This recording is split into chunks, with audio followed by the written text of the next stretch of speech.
Toyota CEO Akio Toyoda apologizing to consumers worldwide this morning for worries caused by all those recalls. Toyota's sales have taken a hit since its recall problems began. The question now is when and if it can recover. Joining us to talk about that with some insight on the consumer shopping for cars is John Giamalvo, industry analyst with Edmunds.com. It's good to see you, John. Welcome back. I guess this press conference they're doing is finally an attempt to at least confront the issue they've been dealt, right? Absolutely. The prior press releases that have come out from the company have been quite contradictory, and I don't think gave really any clear direction as to systems and procedures being in place to take care of existing customers and when they'd actually be going back online to sell cars. So where is the consumer now who would otherwise be in the market for a Toyota? Are they still looking at them, or are they still visiting those dealers, or are they going straight to Honda and others? Well, on Edmunds.com, we actually see consumers very much like you guys might follow a stock. So we can actually see the press release come and what consumers are actually doing. We look at purchase intent, which means certain behaviors that they may be exhibiting that they're actually very close to going to a dealership, and consideration, which is more of a shopping. What vehicles are they considering in their shopping process? Toyota, needless to say, took a nasty hit initially when they went offline. But as far as the shopping process, people who aren't ready to pull the trigger just yet, they've actually held relatively steady. In terms of intent? In terms of purchase intent, they took a little bit of a hit because the cars aren't available for sale. As far as consideration goes, somebody who might be looking 90 days out, they've actually held up relatively steady. Why would that be?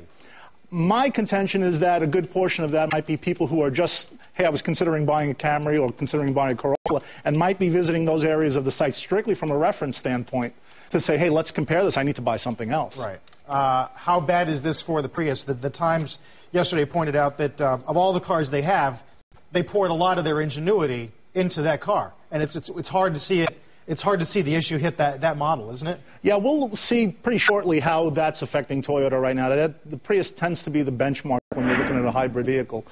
So, yeah, certainly we're going to see what consumers do very quickly. You think that issue can be resolved, the actual brake issue? They will be able to resolve it. It tends to be a drive-by-wire with this, so it might be a software issue. And, again, we'll get a little bit more clarity from Toyota on it. But, again, this is... You know, every factory has episodes of recalls, but this has turned into a mini-series with Toyota. It's gone on and on and on.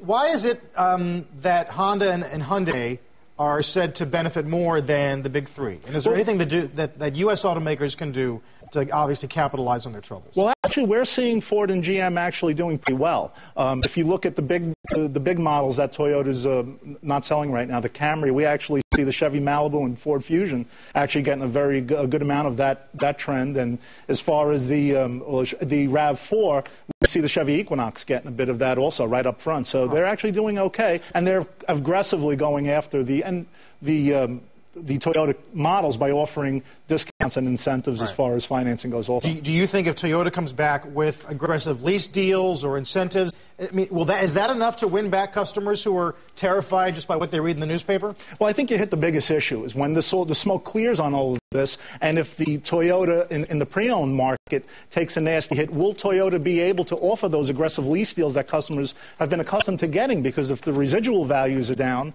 how are they going to be able to offer those kind of lease deals going forward? How would you say this compares to Ford Explorer, Firestone, other big recalls in the auto business over the past 20, 30 years? I think there are certain similarities, but what we're seeing here again with Toyota is that there may be a longer tail to this. This goes right to the core of what's built Toyota up, their quality and the reliability. So we really don't know just yet, but I think that is probably the main thing, is that it goes directly to the core of their business. Right. And this is, again, these cars account for 10% of total U.S. auto sales. So this is real big. Yeah. John, thanks for the insight. Thank you. John Giamalvo with Edmunds.